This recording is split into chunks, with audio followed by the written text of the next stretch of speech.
Selamat siang Bapak dan Ibu semuanya, Shalom.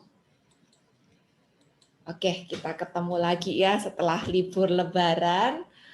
Selamat datang kembali di PA Bunda Teresa. Ini pertemuan kita yang kedua setelah libur Lebaran kemarin. Hari ini kita akan bahas tentang bagaimana kita bisa mengalahkan diri sendiri. Begini Bapak dan Ibu, saya rasa kita semua yang di sini sudah sadar ya, bahwa kalau sampai hari ini Tuhan masih kasih kesempatan kita semua untuk ada di tempat ini, untuk masih hidup lah ya istilahnya gitu ya, itu pasti karena Tuhan masih punya misi untuk kita. Dia punya tugas perutusan untuk kita gitu. Makanya kita masih disuruh hadir di tempat ini gitu. Mungkin kita harus berkarya di dalam keluarga, kita berkarya di tempat arisan, kita berkarya di kantor, kita berkarya di lingkungan tempat kita tinggal ataupun komunitas kita gitu. Tapi yang jelas, selama kita masih ada di dunia ini, Tuhan itu masih mau kita bekerja sebagai rekan kerjanya yang melayani sebagaimana Dia datang untuk melayani kita manusia. Maka kita pun juga masih punya tugas untuk melayani. Dan tugas pelayanan itu sebenarnya kita sudah aminkan kan. Setiap kali kita kelar misa. Pada saat Romo bilang pergilah kau diutus, kita semua akan menjawab amin. Dan kalau kita ditanya diutus untuk ngapain nih gitu. Kita semua sudah tahu jawabannya. Oh, kita disuruh untuk jadi terang, jadi garam, untuk membawa berkat, membawa warta keselamatan, untuk membawa kabar gembira, untuk menceritakan tentang Yesus. Kita sudah tahu jawabannya apa yang menjadi tugas perutusan kita. Masalahnya bagaimana kita melakukan tugas perutusan itu tadi. Kita melakukan visi misi Tuhan atas hidup kita. Bagaimana kita lakukan itu? Apakah kita harus nginjilin orang? Jelas enggak. Apakah kita harus tarik orang di jalan lalu bilang saya akan doakan kamu? Jelas enggak juga kan. Tapi kita tetap harus melakukan itu dengan cara menjadi teladan bagi orang-orang di sekitar kita. Itu cara kita melayani. Itu cara kita memenangkan orang-orang di sekitar kita. Itu cara kita melakukan tugas perutusan yang Tuhan sudah berikan kepada Anda dan saya. Dengan belajar untuk menjadi teladan bagi orang-orang di sekitar kita. Masalahnya lagi, menjadi teladan itu susah apa gampang? Menjadi teladan itu susah apa gampang? Kalau orang di sekitar kita yang tadinya kita mau tunjukin nih kasih Kristus, tahu-tahu dia omongannya sinis, tahu-tahu dia utang sama kita terus duitnya nggak dibalikin, tahu-tahu dia julid sama kita, tahu-tahu dia ngomong yang nggak enak gitu sama kita, sikapnya menyakitkan gitu. Apa gampang untuk menjadi teladan pada waktu kita menghadapi keadaan seperti itu? Atau pada waktu kita mengalami mungkin sakit penyakit, uang lagi mepet, keadaanku sendiri lagi buruk, keadaanku sendiri lagi nggak enak gitu. Aku kayaknya kepengen, wah yang penting mikirin aku sendiri deh, makananku cukup, kesehatanku baik gitu, tolong dong, ngertiin aku dong, aku kan lagi sakit nih. Lah, pada waktu aku merasa aku sendiri membutuh dilayani, bisa nggak aku tetap melakukan tugas perutusan itu tadi? Menjadi teladan, menjadi berkat untuk orang-orang di sekitar kita. Nggak gampang Bapak dan Ibu, nggak gampang. Makanya agar kita tetap bisa melakukan tugas perutusan kita selama Tuhan kasih kesempatan hari ini, satu-satunya cara adalah saya harus bisa mengalahkan diri sendiri dulu. Karena tidak mungkin saya bisa memenangkan orang di luar sana kalau saya masih belum bisa mengalahkan diri sendiri ini. Diri sendiri ini adalah musuh terbesarku. Ya, diri sendiri ini adalah musuh terbesarku. Musuh terbesar kita bukan setan. Karena setan itu gampang selama kita percaya sama Tuhan Yesus. Kita bilang, kita tengking di dalam nama Tuhan Yesus, kamu pergi, dia akan pergi. Dia takut dengan nama Tuhan Yesus. Jadi musuh terbesar kita itu bukan iblis. Tapi musuh terbesar kita adalah diri sendiri. Coba bayangkan, pada saat kita sudah disakiti sama orang-orang di sekitar kita. Kita tahu bahwa Tuhan suruh kita untuk mengampuni dia. Tuhan suruh kita untuk tersenyum sama dia. Apa yang kita rasakan kalau ketemu dia? Sakit kan? Mau nyapa? Enak banget. Harusnya kamu yang nyapa aku. Harusnya kamu yang minta maaf duluan. Kamu sudah mencuri hakku. Kamu udah jelek-jelekin aku. Kamu udah mengecewakan aku. Kok aku yang nyapa duluan? Kamu yang salah. Kamu harusnya minta maaf. Kok aku yang harus duluan? Gitu. Ini ego kita sebagai manusia.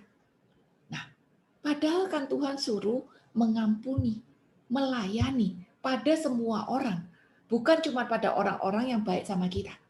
Jadi, pada saat Tuhan suruh kita untuk melayani semua orang, mengampuni semua orang, termasuk mereka-mereka yang sudah merugikan dan menyakitkan itu, agar kita bisa, saya harus mampu untuk mengalahkan diri sendiri. Karena di sini ini penuh dengan ego. Di sini ini penuh dengan kedagingan yang harus makin hari makin saya tekan, sehingga di dalam hidupku bukan lagi aku yang hidup, bukan lagi aku yang ngatur, tapi hidupku dipimpin oleh Roh Allah. Roh Allah yang hidup di dalam aku, bukan lagi aku lagi. Ini yang harusnya terjadi. Maka hari ini kita akan belajar beberapa 4 langkah agar kita bisa mengalahkan diri sendiri ini tadi. Sehingga di masa hidup ini kita bisa melakukan tugas berutusan kita. Saat kita sudah bisa memenangkan diri sendiri, kita akan bisa menjadi berkat dan mengajak orang-orang lain, memenangkan orang-orang lain, membawa jiwa-jiwa. Tapi syaratnya kita harus mengalahkan diri sendiri dulu. Karena tidak mungkin kita bisa memenangkan orang lain kalau diri sendiri aja belum diatur, belum dikalahkan. Oke, cara yang pertama, agar kita bisa mengalahkan diri sendiri, yang pertama kita harus bertobat. Oke, aku akan share PPT-nya. Tunggu sebentar.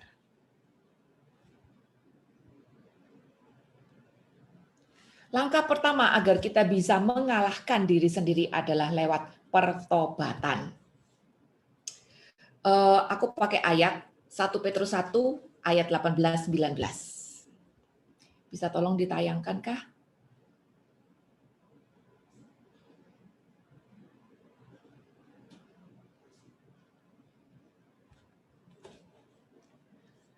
Oke, tidak apa-apa. Nanti menyusul aja PPT-nya.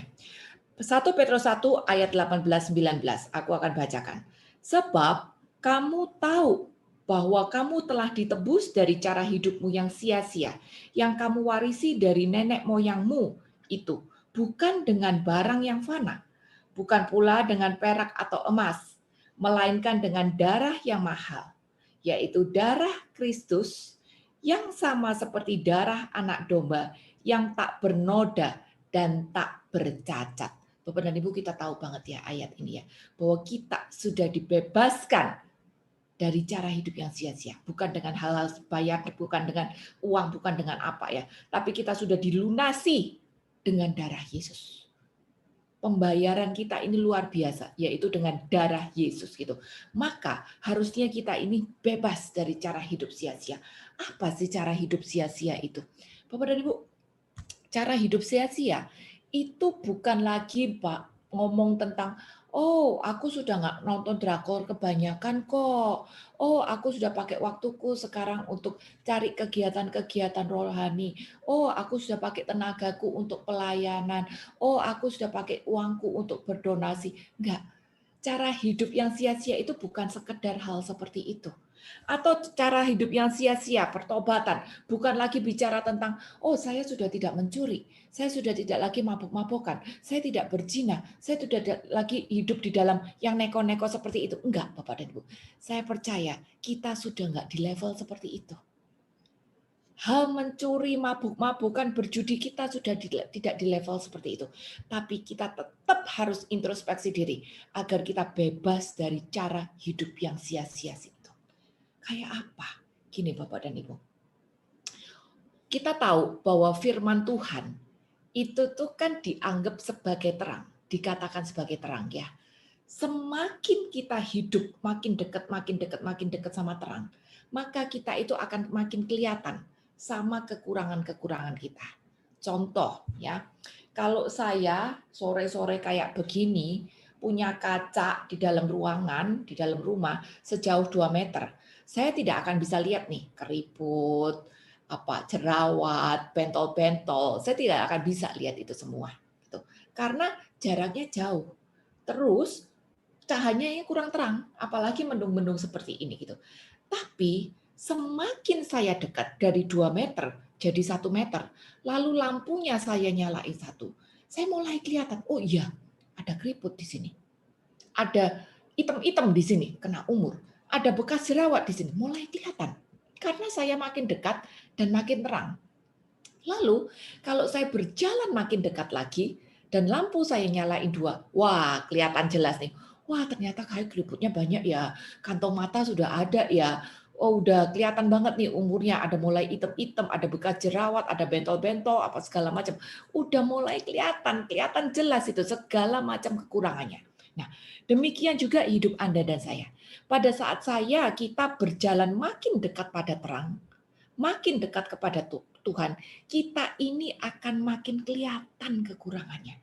Kita ini akan makin kelihatan hal-hal sia-sianya. Bukan lagi di level mencuri, membunuh, mabuk-mabukan, berjudi. Enggak.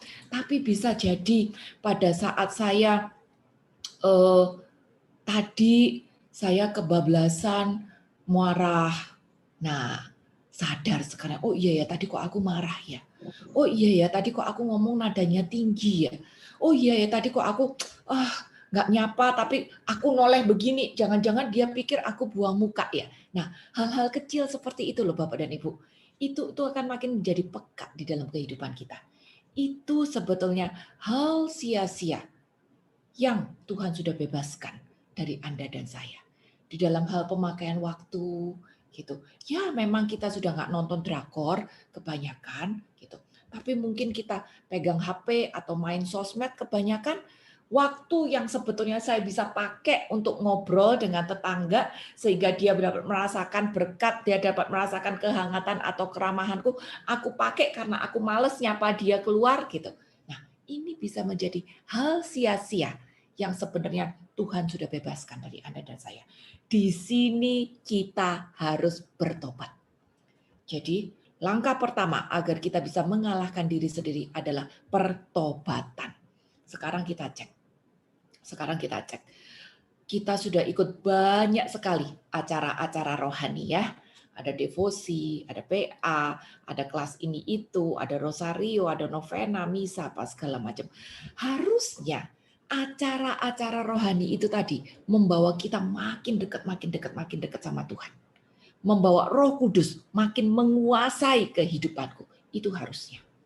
Saya makin peka akan kerumahanku, saya makin peka akan pertobatan, saya makin bisa ngalah, saya makin bisa mengampuni, saya makin bisa sukacita, saya makin kuat di dalam menghadapi kehidupan. Itu harusnya terjadi pada saat kita mengikuti acara-acara rohani itu tadi. Jadi sepanjang hidup kita ini sudah dikontrol, dikuasai oleh rohnya Allah. Tetapi yang harus kita ingat ya, acara rohani yang kita ikuti memang banyak. Apalagi akhir-akhir ini ya, acara rohani banyak sekali lewat online. Tapi sudahkah setiap acara rohani itu tadi membawa aku makin dekat sama Tuhan? Atau membawa cuman sekedar aku tahu ayat lebih banyak, tahu aturan gereja lebih banyak, tapi aku tidak mau Tuhan mengusik kehidupanku yang lain. Mungkin bahasa seharian kayak gini.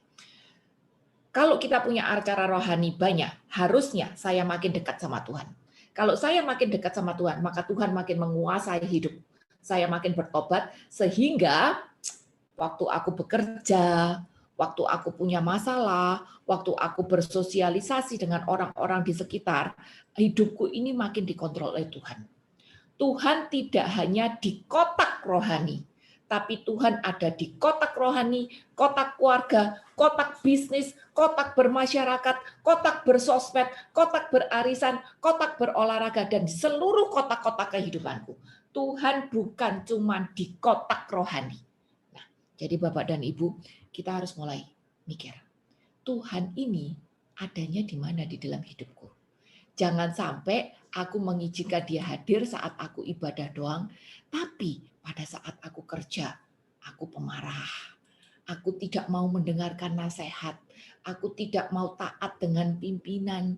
Aku omong kasar dengan orang-orang di sekitar, dengan tetangga, dengan keluarga. Aku merasa aku harus diturutin karena aku lebih tua.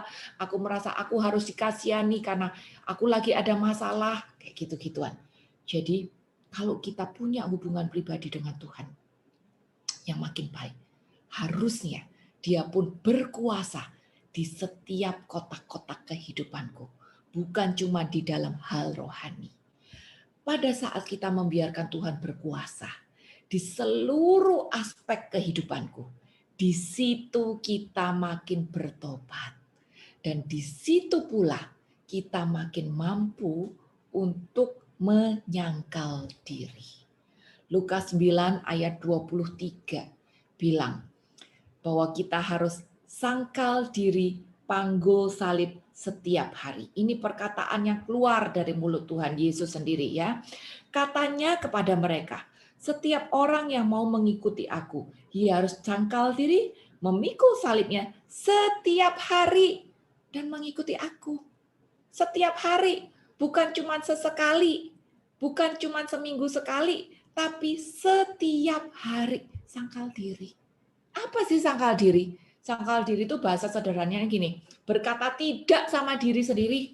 Berkata tidak sama diri sendiri. Pengen marah, gak jadi. Pengen tersinggung, gak jadi. Pengen buka mulut buat apa? Buat nimpalin kek, buat ngatain orang kek, buat menunjukkan saya lebih pinter kek, buat menunjukkan saya berhak kek, tapi mulut tetap minggat. Itu sangkal diri. Dan ini harus dilatih. Di dalam pertobatan, saat kita mengizinkan Tuhan menguasai seluruh aspek kehidupan kita, kita akan makin mampu bertobat dan sangkal diri ini tadi setiap hari. 2 Korintus 6 ayat yang keempat. Ini dikatakan ya, sebaliknya dalam segala hal kami menunjukkan bahwa kami adalah pelayan Allah. Nah, namanya pelayan Allah. Kita harus mirip-mirip Allah sendiri ya. Kita harus ngikut apa kata tuannya. Namanya pelayan Allah. Jadi kita harus ikut gitu. Bukan, oh Tuhan suruh mengampuni. Nggak mau Tuhan, kok enak ngampuni? Kan dia salah, dia udah rugi dengan aku. Namanya pelayan, hamba, ya ikutlah. Ikut gitu, nurut. Nah, ini namanya pelayan Allah. Dalam segala hal kami menunjukkan bahwa kami adalah pelayan Allah, yaitu dalam menahan dengan penuh kesabaran dan penderitaan, kesesakan dan kesukaran ini tadi. Dalam segala hal, Tuhan suruh kita nurut, Tuhan suruh kita bertobat, Tuhan suruh kita membuka pintu untuk Dia di dalam tiap aspek kehidupanku, di dalam segala hal. Bukan cuma hal-hal tertentu aja, tapi di dalam segala hal kehidupan kita. Efesus 4 ayat 15 bilang, tetapi dengan teguh berpegang kepada kebenaran di dalam kasih, kita bertumbuh di dalam segala hal ke arah Dia, Kristus yang adalah kepala. Lihat, garis bawahi kata-kata segala hal di sini. Tuhan mau kita bertumbuh di dalam segala hal. Bukan cuma di dalam hal absensi rohani, tapi juga di dalam segala hal. Sangkal diri jaga mulut. Sangkal diri jaga hati. Sangkal diri jaga sikap. Sangkal diri jaga pikiran. Sangkal diri di dalam menyapa orang. Sangkal diri di dalam ngatur nada suara. Sangkal diri dalam hal nyapa dia walaupun nggak kepengen. Di dalam segala hal.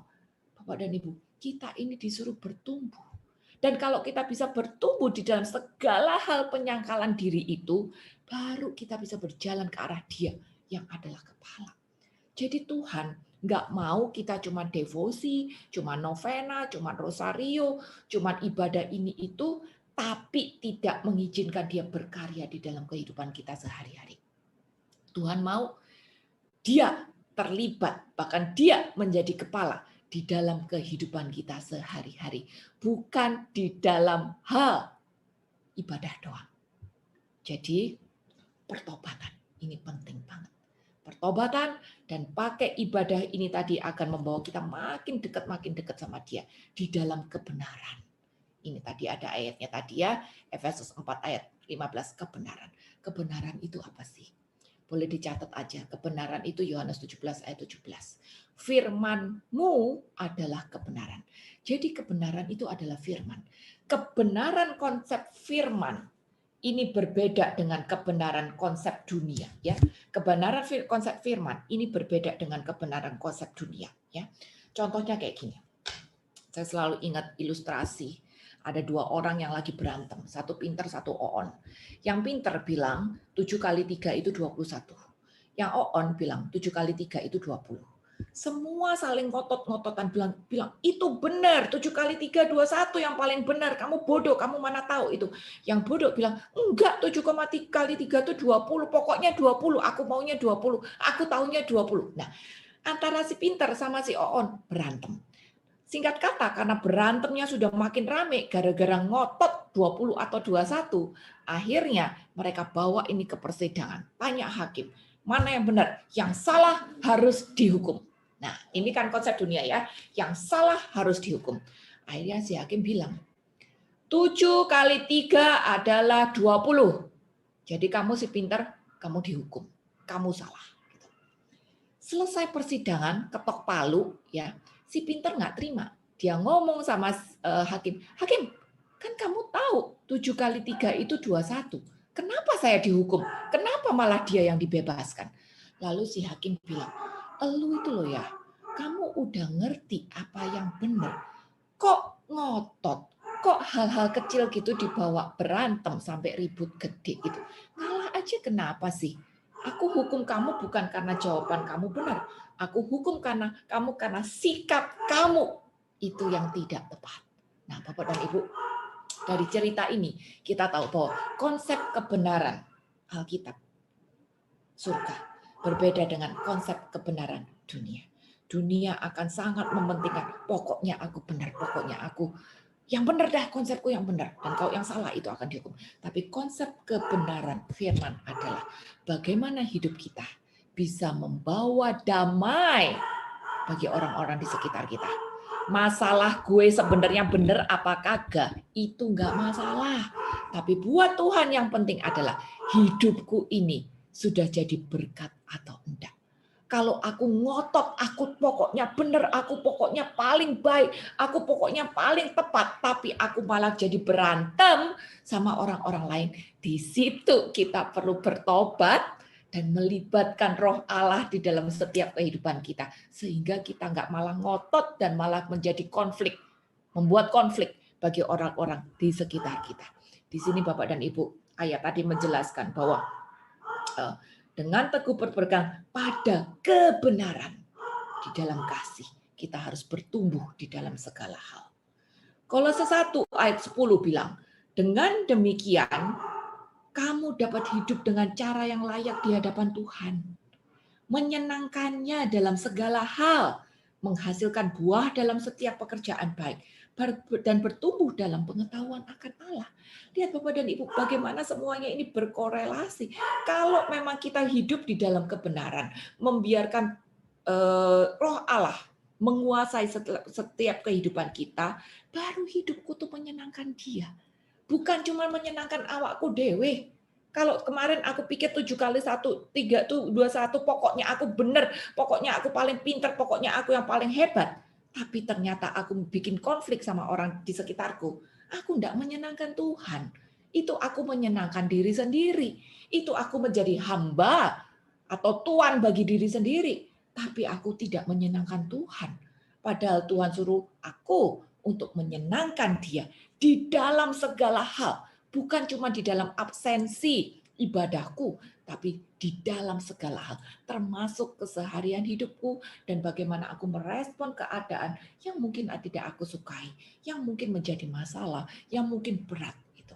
Dan pada akhirnya, kalau aku menyenangkan dia di dalam segala hal, baru aku bisa menghasilkan buah. Makanya jangan mimpi saya bisa memenangkan orang kalau saya belum punya penguasaan diri.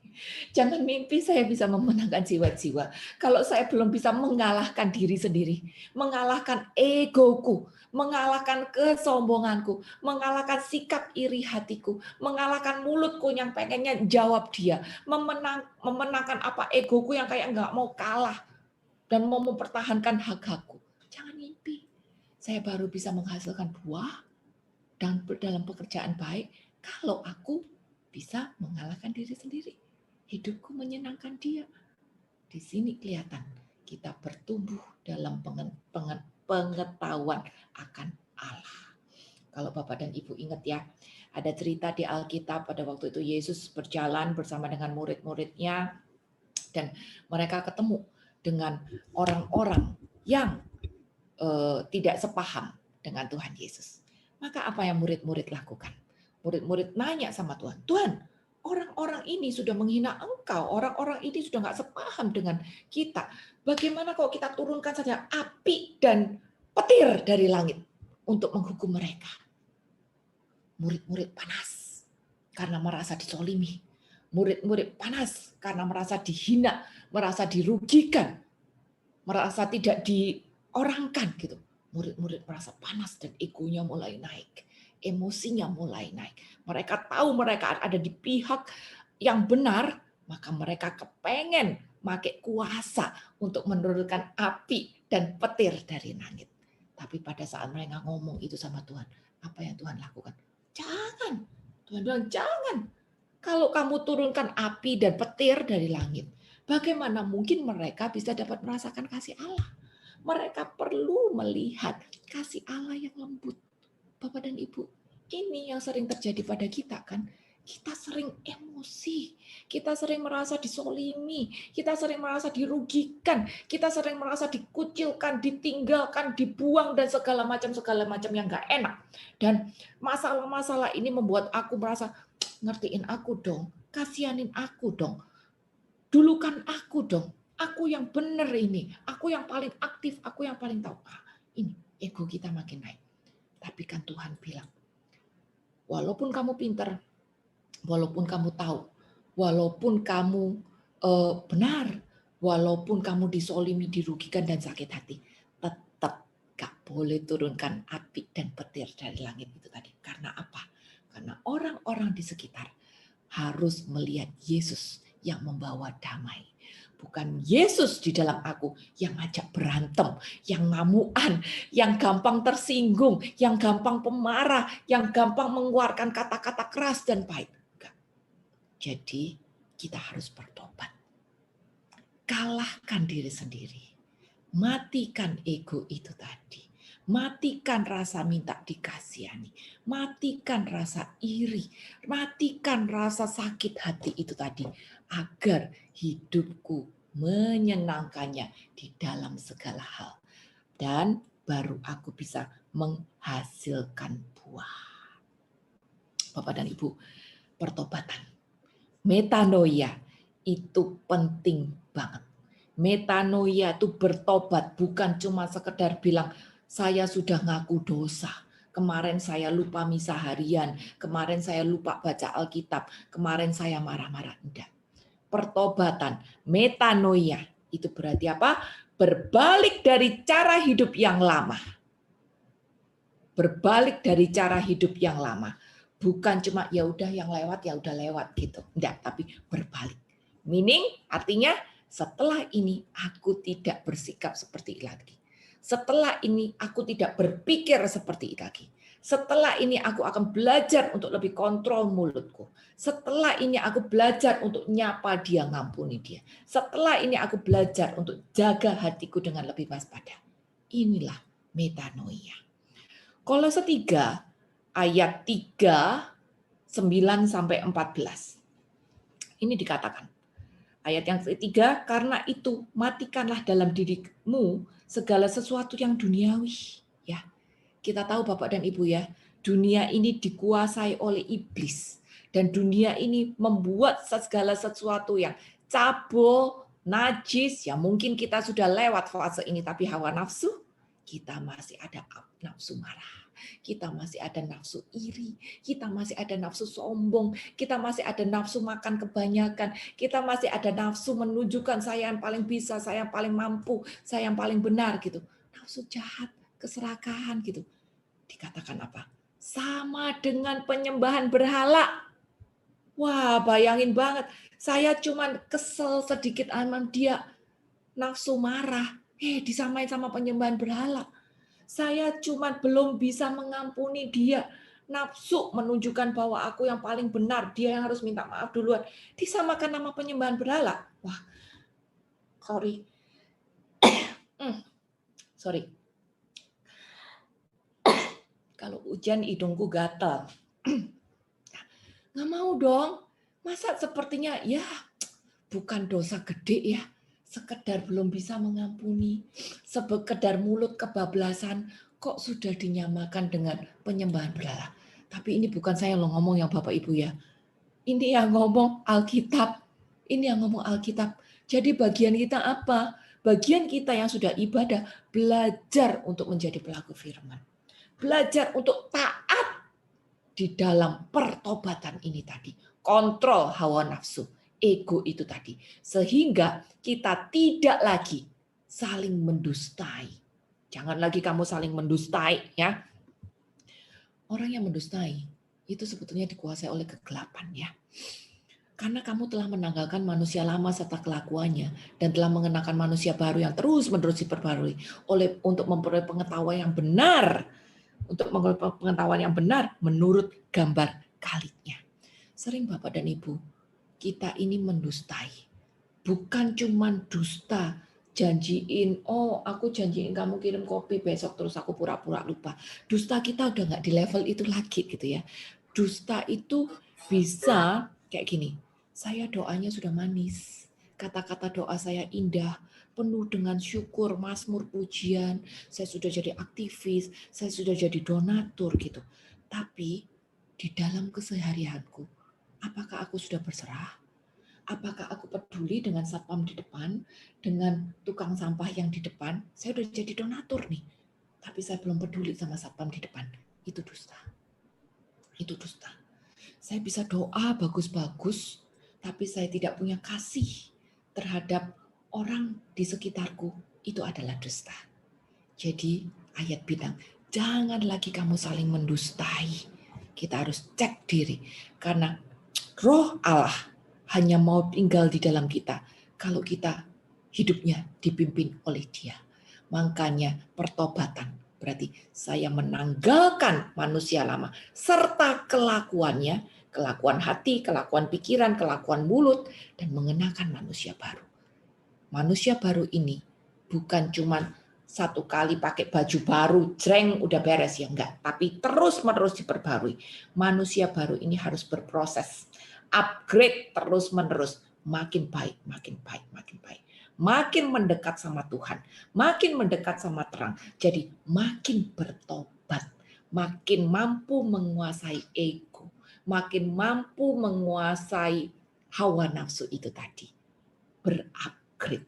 Bukan cuma jam ibadahnya upgrade, tapi kemampuan hatiku, pikiranku untuk menerima keadaan, untuk menjadi berkat, untuk mengampuni, untuk tetap berelasi dengan orang-orang sekitar baik walaupun mereka udah zolimi aku. Ini yang harus terus-menerus di-upgrade. Seperti itu.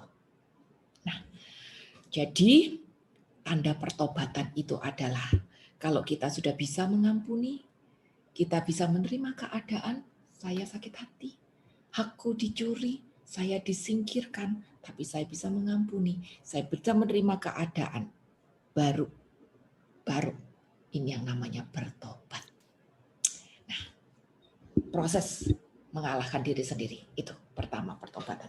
Lalu yang kedua, setelah kita bertobat, baru kita akan kepenuhan dengan Roh Kudus. Ya, jadi Bapak Ibu, kalau kita mau ketemu Tuhan, Allah itu kan adalah roh ya.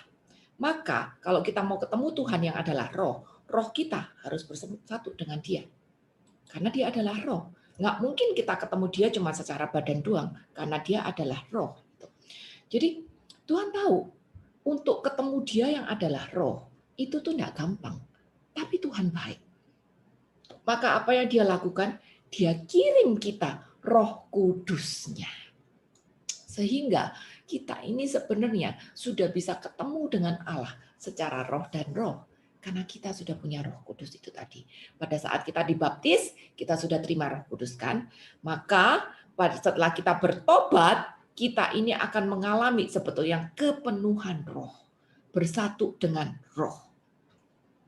Yohanes 15 ayat 4 ini menjelaskan. Ini perkataan Tuhan Yesus sendiri. Karena Dia tahu kelemahan kita, Dia tahu bahwa kita sebenarnya tidak sanggup untuk bertobat. Dia kasih kita rohnya agar kita sanggup. Ini Tuhan Yesus bilang, tinggallah di dalam aku, dan aku di dalam kamu. Sama seperti ranting tidak dapat berbuah dari dirinya sendiri, kalau ia tidak tinggal pada pokok anggur. Demikian juga kamu tidak berbuah, jikalau kamu tidak tinggal di dalam aku. Nah, Bapak dan Ibu, aku yakin semua udah hafal ayat ini. Ayat populer yang mengingatkan bahwa ranting harus nempel sama carang. Tanpa nempel sama carang, kita tidak akan berbuah karena kita cuma ranting. Masalahnya sudah kita praktekin belum? Apa belum? Kita sudah disediain Roh Kudusnya sehingga hidup kita bisa dipimpin oleh Dia. Tapi kita udah izinkan Roh Kudus memimpin hidup kita apa belum? Ya. Pada saat saya merasa tidak bisa mengampuni, sudahkah saya izinkan roh itu memimpin aku? Pada saat saya merasa pengen marah, sudahkah saya izinkan roh itu memimpin aku? Pada saat saya merasa tidak diturutin pendapatku, sudahkah saya mengizinkan roh itu memimpin aku? Bapak dan Ibu, jangankan ya suruh ngampunin dia, jangankan disuruh berbuah, jangankan suruh apa itu namanya, nyapa duluan. Tanpa Roh Kudus kita enggak bisa. Suruh senyum sama dia aja, saya enggak bisa tanpa Roh Kudus. Suruh berdoa dengan hati yang sungguh-sungguh, saya enggak bisa tanpa pertolongan Roh Kudus. Karena di luar Tuhan, aku tidak bisa berbuat apa-apa. Sadari bahwa kita ini pendosa. Ini kenapa kita butuh juru selamat. Kita ini dikit-dikit jatuh. Jangan dipikir orang yang sudah bertobat, udah terima Tuhan Yesus, terus hidupnya gampang, tidak akan jatuh lagi. Kagak. Walaupun kita sudah terima Yesus, walaupun kita sudah sakramen rekonsiliasi, kita tetap akan jatuh lagi, jatuh lagi, jatuh lagi. Kenapa? Karena saya ini, pendosa. Hobiku itu berkubang di dalam dosa. Makanya saya butuh juru selamat. Saya butuh untuk makin dekat sama penyelamat. Saya butuh untuk nempel sama sang pokok anggur ini. Agar apa? Kalau saya rasa saya tidak bisa ngampuni dia, saya minta Roh Kudus tolong aku. Aku mau ampuni dia, tapi aku tidak sanggup. Kasih aku kekuatan. Kalau aku lagi down, merasa dikucilkan, merasa sendirian, merasa dibuang, dan aku kepengen marah, aku kepengen nangis, aku kepengen melakukan kompensasi A, B, C, D, D. Bilang, Roh Kudus, aku sakit hati, aku kecewa, aku merasa dibuang, hak-hakku sudah diambil. Kasih aku penghiburan, biar aku tidak merasa seperti ini dan aku tetap punya damai sejahtera-Mu. Jadi Bapak dan Ibu, biarkan Roh Kudus itu yang memimpin kehidupan aku. Dan bagian kita adalah mengatakan, mau, M-A-U, mau untuk nempel pada dia. Saat kita bilang, aku mau, aku butuh engkau.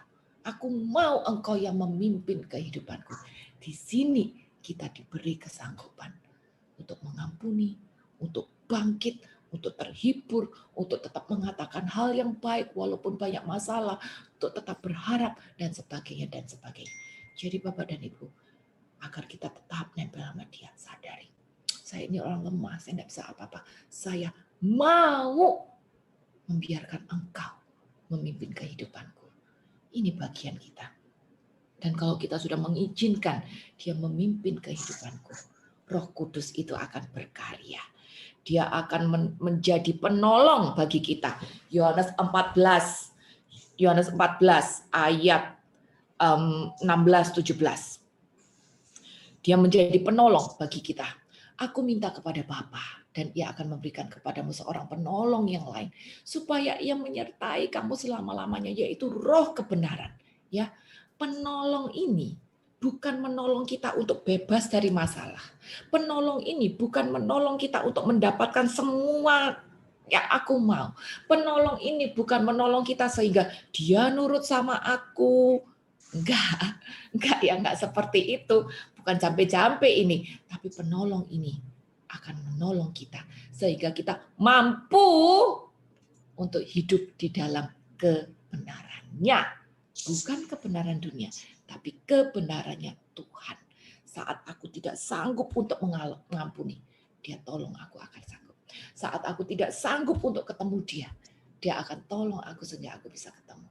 Saat aku tidak sanggup untuk mengeluarkan kata-kata manis, karena emosiku lagi marah, dia tolong aku sehingga aku bisa meredakan emosiku dan jaga nada suaraku.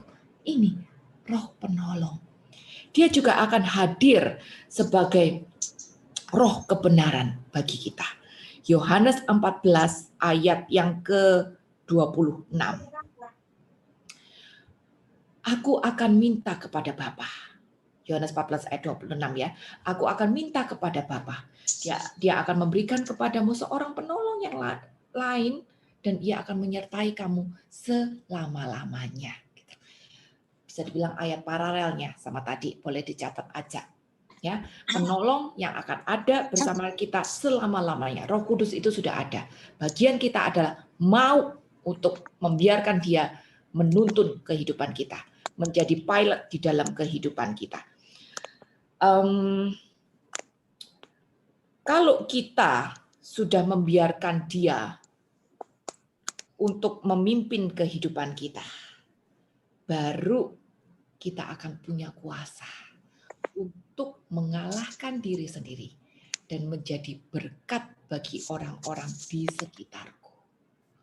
Kisah 1 ayat yang 48. Kisah 1 ayat 48. Tetapi kamu akan menerima kuasa kalau Roh Kudus turun atasmu. Ya, ini ayat populer. Kuasa ini tidak sembarangan. Kuasa ini baru diterima kalau Roh itu turun atas kita. Kuasa untuk apa? Untuk menjadi saksi-saksi. Saksi-saksi itu bukan bilang, oh saya bersaksi doaku sudah terkabul. Oh saya bersaksi saya sakit penyakitku sudah dicabut. Oh saya bersaksi keluargaku sudah dipulihkan, ekonomiku sudah dipulihkan. Enggak. Tapi bersaksi itu adalah menunjukkan bagaimana aku tetap sukacita, bagaimana aku tetap bisa menjadi terang dan garam, bagaimana aku tetap bisa punya pengharapan, bagaimana aku tetap bisa berpegang di dalam imanku, walaupun keadaan yang terjadi sama aku tidak sesuai dengan apa yang aku kehendaki. Aku tidak hilang damai sejahtera. Aku tetap sukacita. Aku tetap berpegang pada pokok anggur. Aku tetap berpegang pada kebenaran firman Tuhan. Ini menjadi saksi, menjadi teladan di dalam kehidupan sehari-hari. Setelah kita menerima kuasa, kita bisa menjadi saksi di mana? Yerusalem, Yudea, Samaria, sampai seluruh ujung bumi. Yerusalem itu bicara tentang keluarga.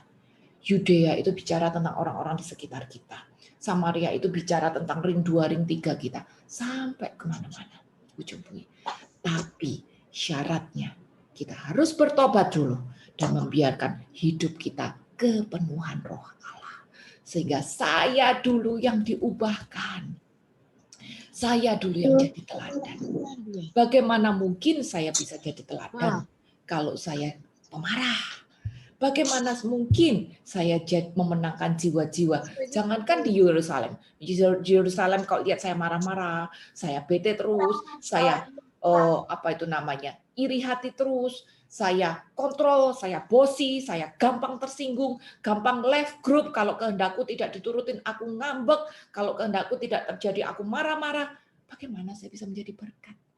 Makanya kuasa itu turun.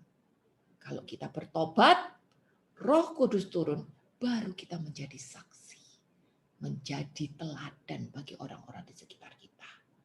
Di sini kita bisa berbuah dari diri sendiri dulu, lalu Yerusalem, Yudea, Samaria, sampai dengan ujung bumi. Itu langkah yang kedua, membiarkan hidup kita mau dipimpin, dikuasai oleh Roh Kudus.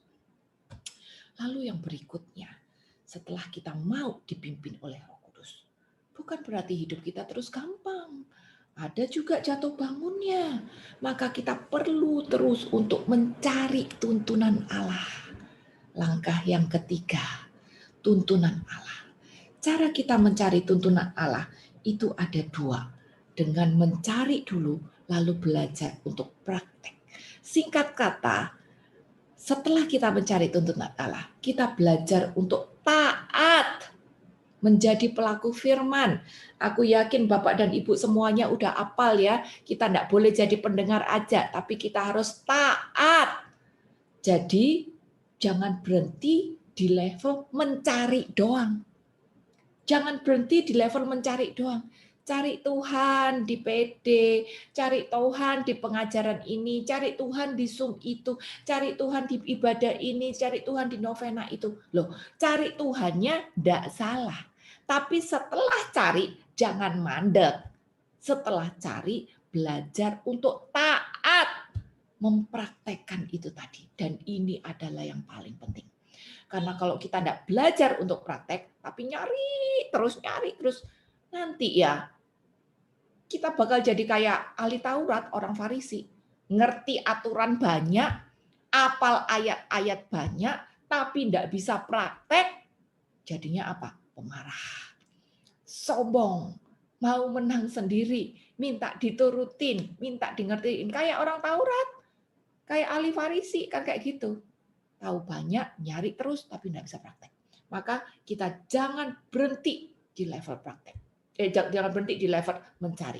Biarkan roh itu terus menguasai kehidupan kita, sehingga kita mampu praktek di dalam ketaatan. Yohanes 4 ayat yang ke-34. Ini juga perkataan Tuhan Yesus sendiri. Dia sudah kasih contoh sama kita.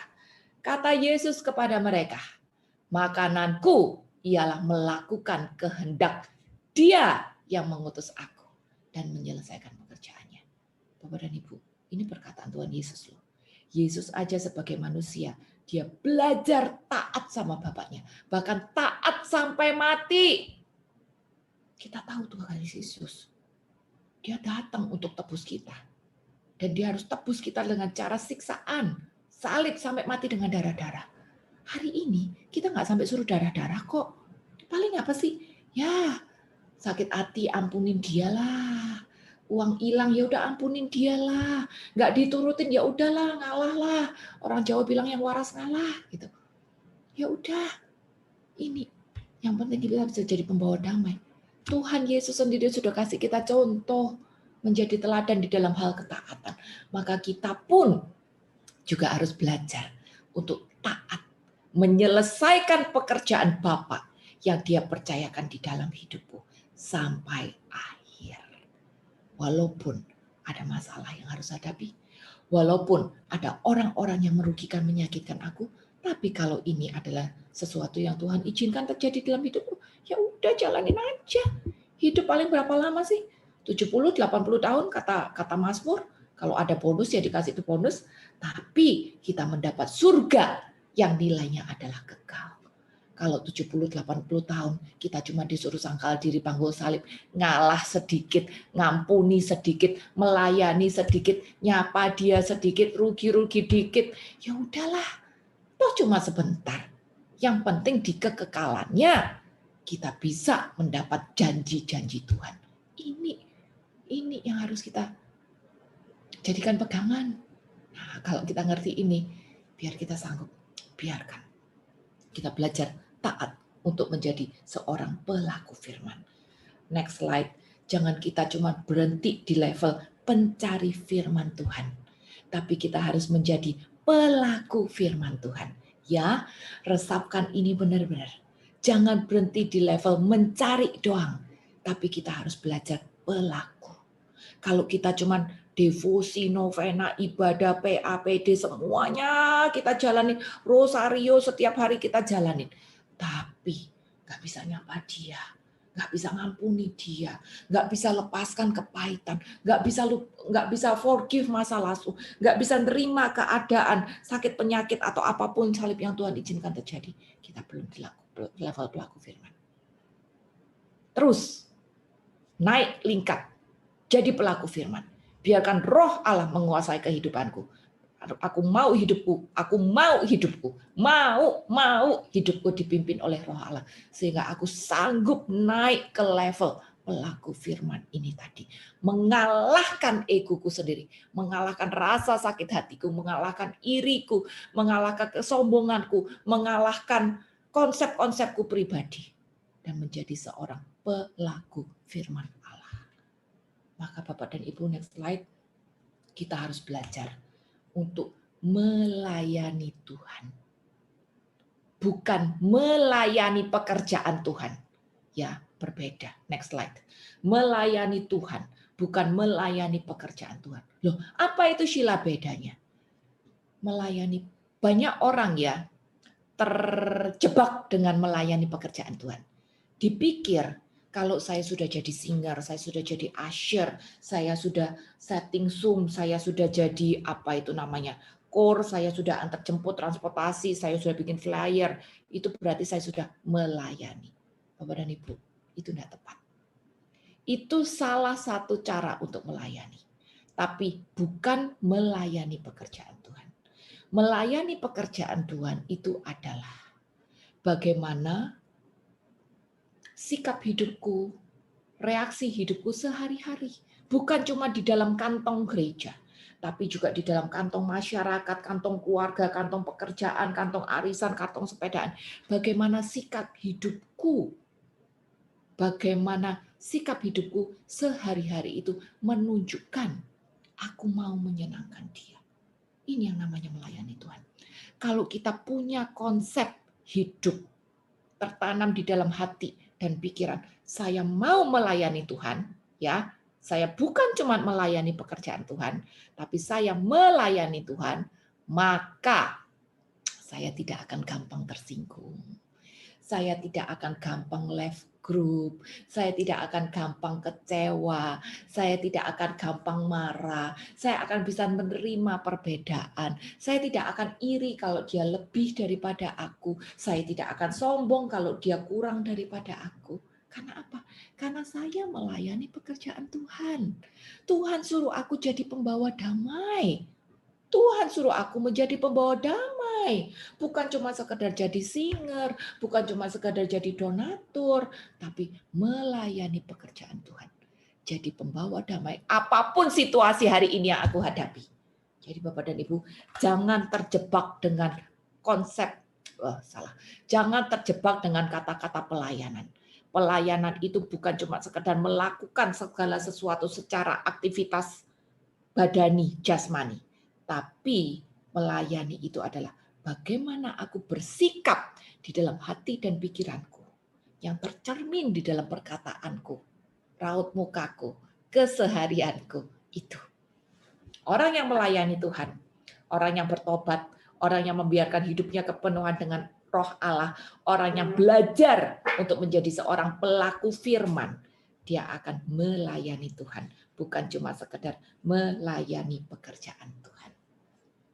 Lalu yang terakhir, langkah yang keempat, setelah kita belajar untuk taat di dalam tuntunan hidup dan melayani Tuhan, di situ langkah yang keempat, kita akan hidup di dalam roh.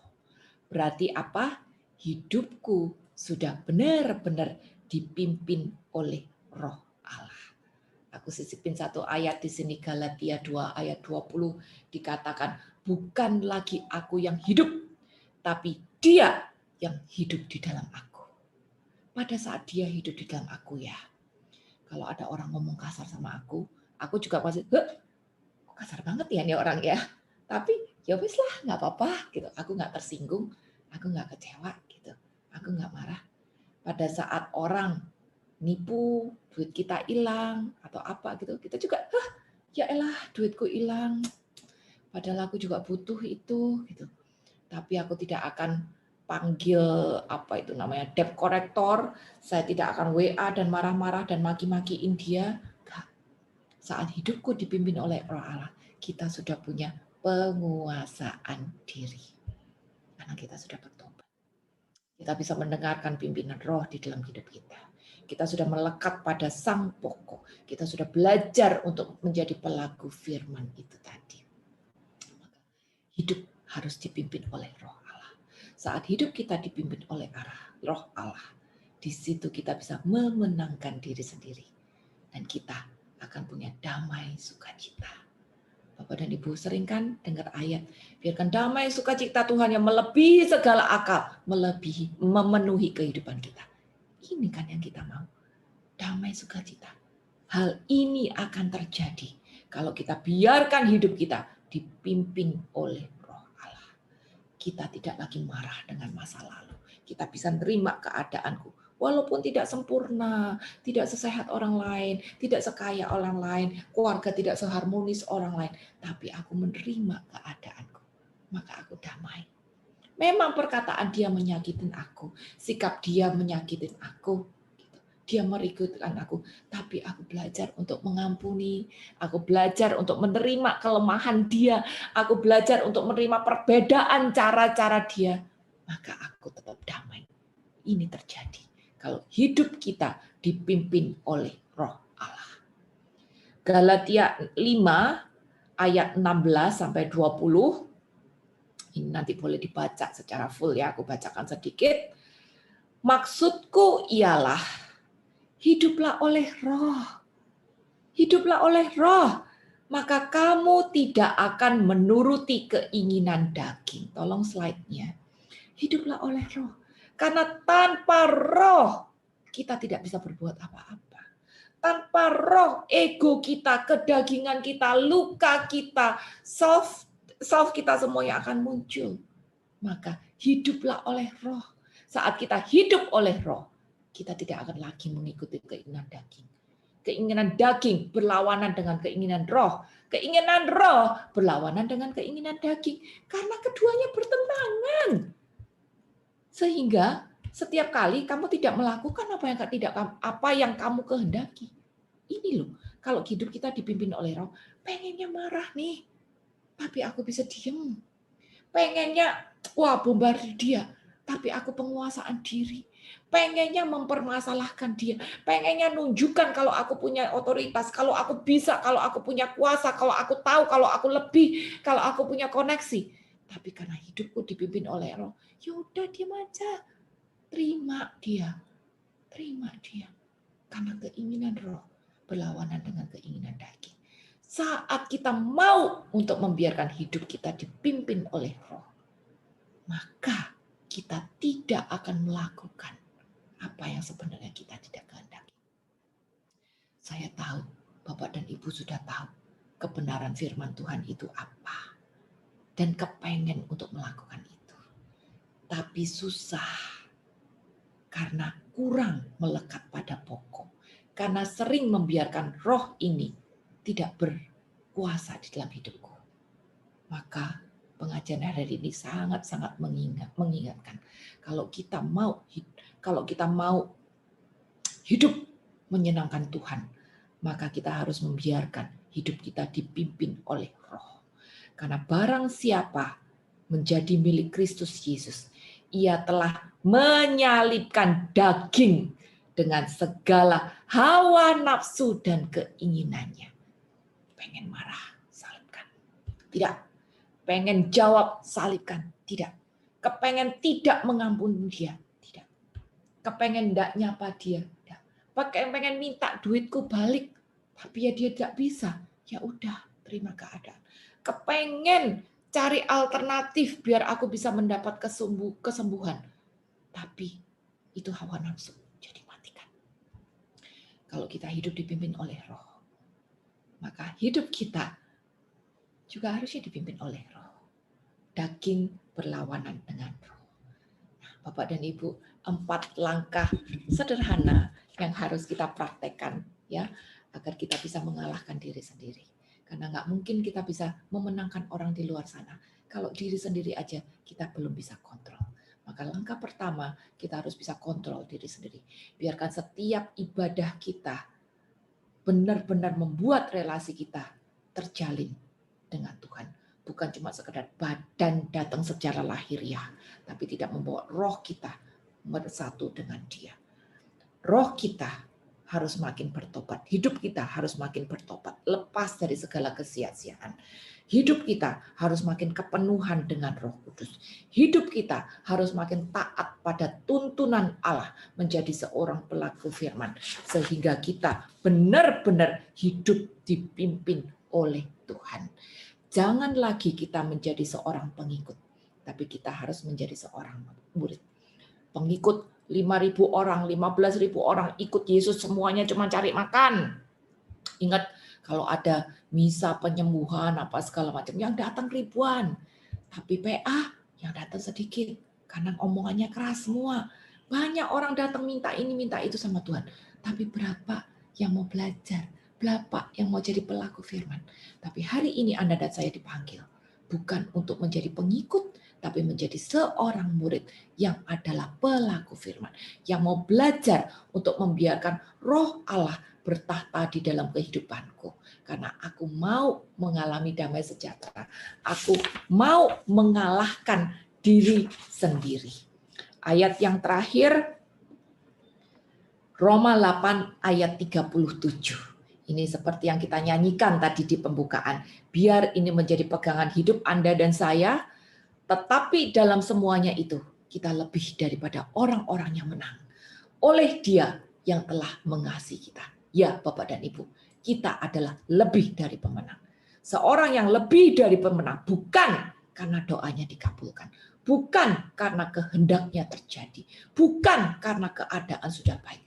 Tapi orang yang lebih dari pemenang adalah orang yang sanggup mengalahkan diri sendiri, yang sanggup sangkal diri dan membiarkan roh Allah bertahta di dalam kehidupannya sehingga kedagingannya makin mati dan dia menghasilkan buah untuk menyenangkan Tuhan.